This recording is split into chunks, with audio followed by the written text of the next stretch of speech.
हाँ तो प्यारे बच्चों, अगर आपका भी यहाँ पे सेंटर परीक्षा 19 नवंबर के दिन यहाँ पे आपका पॉलिटिकल साइंस का होने वाली है, तो इस क्वेश्चन पेपर को अगर आप शुरू से लेकर आखिरी तक पढ़ लेते हैं तो आपके एग्जाम में 19 नवंबर के दिन एक भी क्वेश्चन नहीं छूटेगा। क्योंकि यहाँ पे पॉलिटिकल साइंस यानी कि राजनीतिक शास्त्र का बिल्कुल 100% यहाँ पे same to same question paper लेके आ चुके हैं और ये पूरा ओरिजिनल क्वेश्चन पेपर है प्यारे बच्चों, आप देख सकते हैं। तो सबसे पहले यहाँ पे हम आपको बता देते हैं प्यारे बच्चों, ये आपका सेट कोड आपका ए रहेंगे संपूर्ण विद्यार्थी का।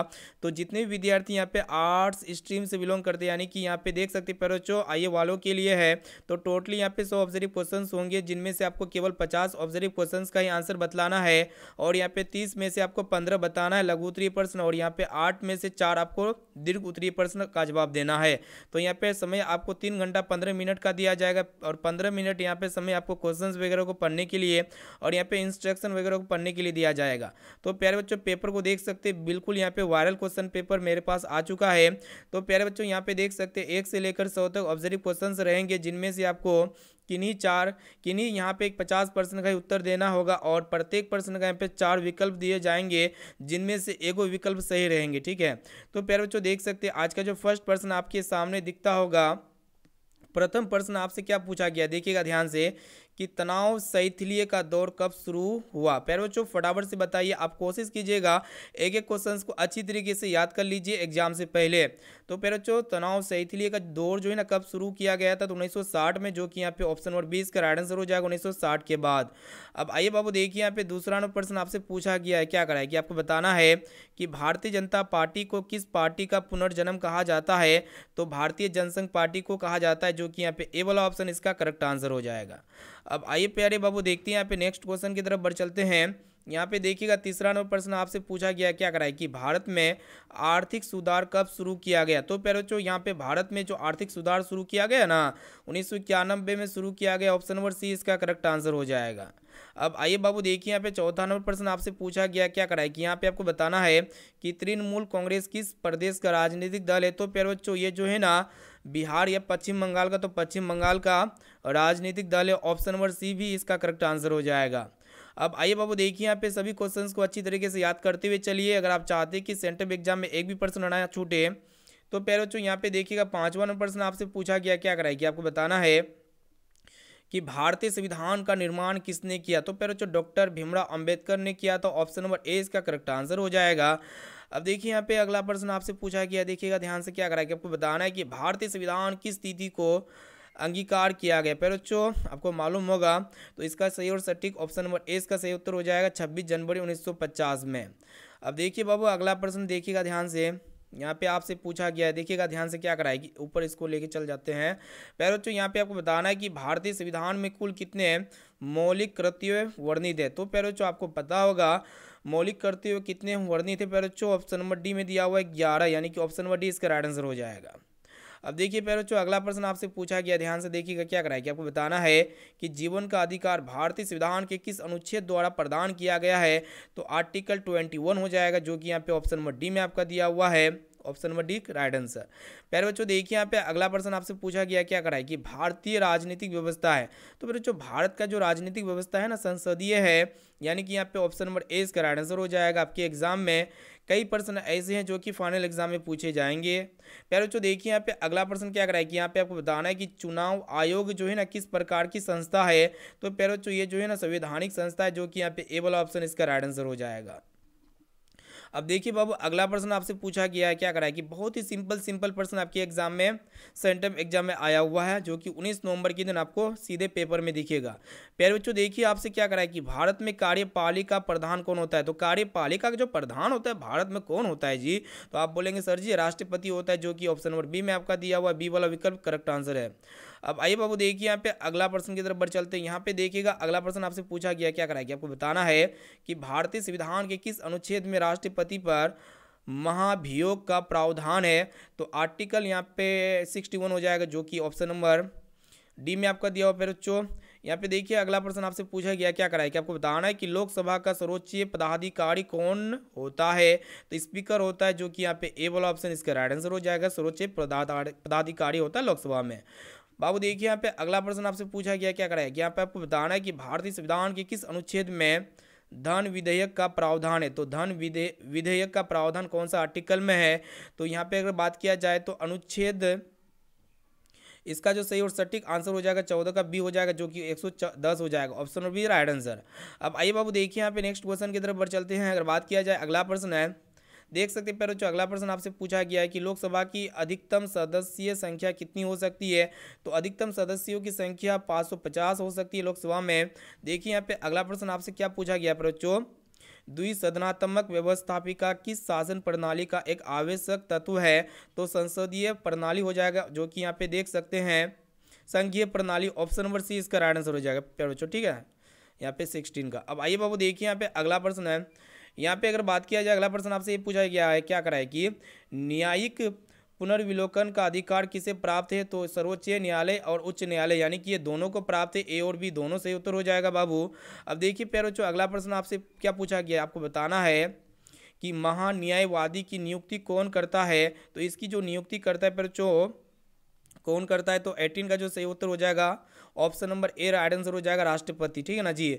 अब आइए बाबू देखिए यहाँ पे अगला प्रश्न, देखिए यहाँ पे अगला प्रश्न आपसे पूछा गया क्या क्या करा है कि भारत सरकार का प्रथम कानून अधिकार कौन है? तो महान्यायवादी हो जाएगा, ऑप्शन नंबर बी इसका राइट आंसर हो जाएगा। अब आइए बाबू देखिए यहाँ पे नेक्स्ट क्वेश्चन, अगला प्रश्न आपसे पूछा गया क्या करा है कि एकात्मक सरकार निम्नलिखित में से किस देश में है? तो एकात्मक सरकार ब्रिटेन देश में प्यारे बच्चों, ऑप्शन नंबर ए इसका राइट आंसर हो जाएगा।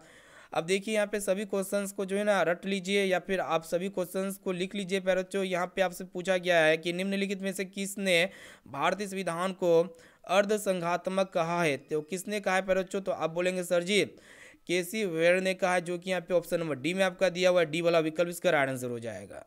अब बात किया जाए अगला प्रश्न की, तो देखिए यहाँ पे कि जिला नियोजन समिति का प्रावधान कि संवैधानिक संशोधन में किया गया है? तो यहाँ पे 74वां संवैधानिक संशोधन में किया गया है। अब आइए बाबू देखिए यहाँ पे नेक्स्ट क्वेश्चन की तरफ बढ़ चलते हैं। अगर बात किया जाए, यहाँ पे 24वां प्रश्न है कि निम्नलिखित में से कौन पंचायती राज से संबंधित एक समिति नहीं है? तो प्यारे बच्चों यहाँ पे अगर देख सकते हो ऑप्शन नंबर बी में आपका दिया हुआ LM सिंघवी कमेटी, ये जो है ना प्यारे बच्चों पंचायती राज्य से संबंधित समिति बिल्कुल नहीं है, जो कि यहाँ पे 24 का option number B, option number C correct answer हो जाएगा बच्चों। ऑप्शन नंबर बी नहीं बल्कि ऑप्शन नंबर सी हो जाएगा, वीरप्पा मोइली कमेटी हो जाएगा, option number C correct answer. अब आइए बच्चों देखते हैं यहाँ पे नेक्स्ट क्वेश्चन की तरफ बढ़ चलते हैं। यहाँ पे देखिएगा क्या कराए कि आपको बताना है कि भारत में आंतरिक गड़बड़ी के आधार पर किस वर्ष आपातकाल लगाया गया? यहाँ पे आपातकाल लगाया गया किस वर्ष? आपको पता होगा पहले 1975 में ना लगाया गया था। यहाँ पे ऑप्शन नंबर बी इसका राइट आंसर हो जाएगा। देखिए यहाँ पे नेक्स्ट क्वेश्चन, अगर पता नहीं भी है तो सभी क्वेश्चंस को याद करते हुए चलिए। यहाँ पे क्या कराया कि संविधान की मूल संरचना के सिद्धांत का प्रतिपादन किस मुकदमे में किया गया था? तो प्यारे बच्चों यहाँ पे अगर बात किया जाए तो केशवानंद भारती मुकदमा, ऑप्शन नंबर बी इसका राइट आंसर हो जाएगा। अब आइए बाबू देखिए यहाँ पे नेक्स्ट क्वेश्चन की तरफ बढ़ चलते हैं। देखिएगा क्या कराए कि यहाँ पे आपको बताना है कि संविधान का 72वां संशोधन किसके शासनकाल में पारित हुआ था? तो प्यारे बच्चों यहाँ पे Indira Gandhi, option number A इसका करेक्ट आंसर हो जाएगा ना जी। देखिए यहाँ पे अगला प्रश्न क्या कराए कि यहाँ पे आपको बताना है कि विधि के शासन का प्रतिपादन किसने किया प्यारे बच्चों? तो इसका जो सही और सटीक आंसर हो जाएगा प्यारे बच्चों 28 का डायसी हो जाएगा, जो कि ऑप्शन नंबर डी में आपका दिया हुआ है। डी सी वाला ऑप्शन इसका करेक्ट आंसर हो जाएगा, सॉरी सी में दिया हुआ है। अब आइए बाबू देखिए यहाँ पे नेक्स्ट क्वेश्चन की तरफ बढ़ चलते हैं। यहाँ पे देख सकते हैं अगला प्रश्न आपसे पूछा गया है कि किस वर्ष जो है ना राज्य पुनर्गठन आयोग का गठन हुआ? तो यहाँ पे अगर बात किया जाए तो राज्य पुनर्गठन का आयोग का जो गठन किया गया था 1953 में किया गया था। यहाँ पे देख सकते हैं प्यारे बच्चों ऑप्शन नंबर बी इसका राइट आंसर हो जाएगा। देखिए यहाँ पे अगला प्रश्न आपको बताना है कि भारत में प्रथम साम्यवादी मुख्यमंत्री कौन है? तो प्रथम साम्यवादी जो मुख्यमंत्री है ना प्यारे बच्चों कौन है? तो EMS नमदू दरीपाद हो जाएगा, जो कि यहाँ पे देख सकते हैं ऑप्शन नंबर डी इसका करेक्ट आंसर हो जाएगा, नंबू दरीपाद, ठीक है ना जी। अब आइए बाबू देखते हैं यहाँ पे अगला प्रश्न आपसे पूछा गया। देखिएगा क्या कराए कि आपको बताना है कि योजना आयोग किस प्रकार की संस्था थी? तो प्यारे बच्चों ये जो है ना संवैधानिक संस्था थी, जो कि यहाँ पे गैर संवैधानिक योजना आयोग किस प्रकार की संस्था थी प्यारे बच्चों? गैर संवैधानिक, option number C correct answer हो जाएगा। देखिए यहाँ पे नेक्स्ट क्वेश्चन आपको बताना है कि संविधान के किस अनुच्छेद में वित्तीय आपातकाल का प्रावधान किया गया था प्यारे बच्चों? तो यहाँ पे अगर बात किया जाए तो आर्टिकल 360, जो कि यहाँ पे ऑप्शन नंबर डी में आपका दिया हुआ है, डी वाला ऑप्शन इसका राइट आंसर हो जाएगा। अब आइए बाबू देखिए यहाँ पे अगला प्रश्न है। यहाँ पे आपसे पूछा गया है कि निम्नलिखित में से किसने सुझाव दिया था कि आज़ादी के बाद कांग्रेस पार्टी को समाप्त कर दिया जाए? तो किसने सुझाव दिया था प्यारे बच्चों? तो यहाँ पे अगर बात किया जाए तो महात्मा गांधी ने सुझाव दिया था कि आज़ादी के बाद कांग्रेस पार्टी को ही समाप्त कर दिया जाए। अब देखिए प्यारे बच्चों, अगला प्रश्न आपसे पूछा गया कि भारत में एकल नागरिकता किस देश से लिया गया? तो यहाँ पे अगर इसका 34 का जो राइट आंसर हो जाएगा प्यारे बच्चों इंग्लैंड, जो कि यहाँ पे ऑप्शन में नहीं दिख रहा होगा। ठीक है ना प्यारे बच्चों, इसका राइट आंसर आपको क्या लगता है आप हमें कमेंट सेक्शन में जाके बता सकते हैं। मेरे ख्याल से इंग्लैंड हो जाएगा इसका राइट आंसर। अब देखिए प्यारे बच्चों, अगला प्रश्न आपसे पूछा गया क्या कराए कि किस देश में अलिखित संविधान है प्यारे बच्चों? अलिखित संविधान जो है ना किस देश में है? तो इंग्लैंड में, जो कि यहाँ पे ऑप्शन नंबर सी इसका करेक्ट आंसर हो जाएगा। अब आइए बाबू देखिए यहाँ पे नेक्स्ट क्वेश्चन की तरफ बढ़ चलते हैं, जो कि यहाँ पे 36 नंबर क्या कर रहा है आपको बताना है कि भारतीय राष्ट्रीय कांग्रेस के संस्थापक कौन है? तो प्यारे बच्चों इनके जो संस्थापक है ना प्यारे बच्चों ए ओ हुयूम है, जो कि यहाँ पे ऑप्शन नंबर 20 का राइट आंसर हो जाएगा प्यारे बच्चों। अब बात किया जाए अगला प्रश्न की तरफ, देखिएगा क्या कराए कि राज्य पुनर्गठन आयोग के जो अध्यक्ष है ना प्यारे बच्चों कौन थे? तो ये आपको बताना है। तो यहाँ पे अगर देखा जाए तो इसका जो सही और सटीक आंसर हो जाएगा 37 का ऑप्शन नंबर डी हो जाएगा, न्यायमूर्ति फजल अली हो जाएगा, जो कि ऑप्शन नंबर डी में आपका दिया हुआ है। अब आइए बाबू देखिए यहाँ पे नेक्स्ट क्वेश्चन की तरफ बढ़ चलते हैं। यहाँ पे देखिएगा काफ़ी सिंपल प्रश्न आपके एग्जाम में पूछा गया, जो कि 19 नवंबर के दिन दिखेगा ना। यहाँ पे देखिए क्या करेंगे, संविधान में किस भाषा को राजभाषा का दर्जा दिया गया है प्यारे बच्चों? तो हिंदी भाषा को क्या दिया गया है? संविधान में राजभाषा का दर्जा दिया गया है। देखिए यहाँ पे अगला प्रश्न आपसे पूछा गया है कि योजना आयोग की जो स्थापना हुई थी ना बच्चों, कब हुई थी? तो आप सभी को पता ना होगा, जो 1950 में हुई थी योजना आयोग की स्थापना। यहाँ पे देख सकते हो ऑप्शन नंबर ए का राइट आंसर हो जाएगा प्यारे बच्चों। देखिए यहाँ पे नेक्स्ट क्वेश्चन, यहाँ पे बात किया जाए अगला प्रश्न क्या कराए कि किस देश ने भारत पर आक्रमण कर पंचशील का उल्लंघन किया था प्यारे बच्चों?